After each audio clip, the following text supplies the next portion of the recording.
അക്ബർ ചക്രവർത്തിക്ക് കുതിരകളെ വളരെ ഇഷ്ടമായിരുന്നു. മികച്ച കുതിരകളടങ്ങിയ ഒരു വലിയ ലായം തന്നെ അദ്ദേഹം നിലനിർത്തി. എത്ര കുതിരകളെ കിട്ടിയാലും അദ്ദേഹത്തിന്റെ മോഹം തീരുമായിരുന്നില്ല. ഒരു ദിവസം പേർഷ്യയിൽ നിന്നുള്ള ഒരു വ്യാപാരി ചക്രവർത്തി സന്ദർശിച്ചു.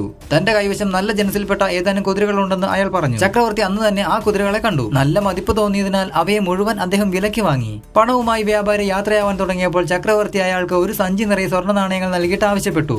എനിക്കിനിയും ഇതുപോലുള്ള ധാരാളം കുതിരകളെ വേണം. ഓ, അതിനെന്താ, എന്റെ കയ്യിൽ ധാരാളം ഉണ്ടല്ലോ.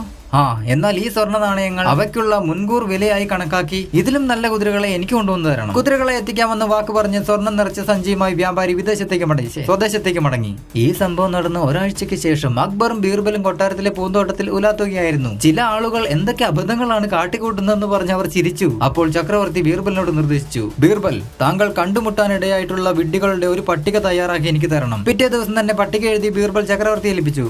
പട്ടികയിൽ ഒന്നാമതായി തന്റെ പേര് കണ്ട അക്ബർ ക്ഷുഭിതനായി. നിങ്ങൾ ഇതുവരെ കണ്ടിട്ടുള്ളതിൽ വെച്ച് ഏറ്റവും വലിയ വിഡ്ഢി ഞാനാണെന്നാണോ നിങ്ങളുടെ അഭിപ്രായം? എന്റെ ധിക്കാരത്തിന് പൊന്നു തിരുമേനി മാപ്പ് തരണം. കഴിഞ്ഞ ആഴ്ച അങ്ങ് കുറെ കുതിരകളെ കൊണ്ടുവരണമെന്ന് പറഞ്ഞ് തികച്ചും അപരിചിതനായ ഒരു മനുഷ്യന് ഒരു സഞ്ചി സ്വർണ്ണ നാണയങ്ങൾ കൊടുത്തുവിട്ടില്ലേ? അതുപോലൊരു വിഡ്ഢിത്തം മറ്റാരെങ്കിലും ചെയ്യുമോ? ബീർബൽ, നിങ്ങൾ കരുതുന്നത് ശരിയല്ല. അയാൾ ഏതാനും ദിവസങ്ങൾക്കകം കുതിരയുമായി ഇവിടെ എത്തുമെന്ന് എനിക്ക് നല്ല വിശ്വാസമുണ്ട്. അപ്പോൾ നിങ്ങൾ എന്ത് ചെയ്യും? തിരുമേനി, ആ വ്യാപാരി കുതിരകളെ കൊണ്ടുവന്നാൽ അന്ന് പട്ടികയിലെ ഒന്നാം സ്ഥാനത്തുള്ള അങ്ങയുടെ പേര് വെട്ടി പകരം അയാളുടെ പേരെഴുതും. ബീർബലിന്റെ മറുപടി കേട്ട് അക്ബർ ചിരിച്ചുപോയി. അയ്യോ.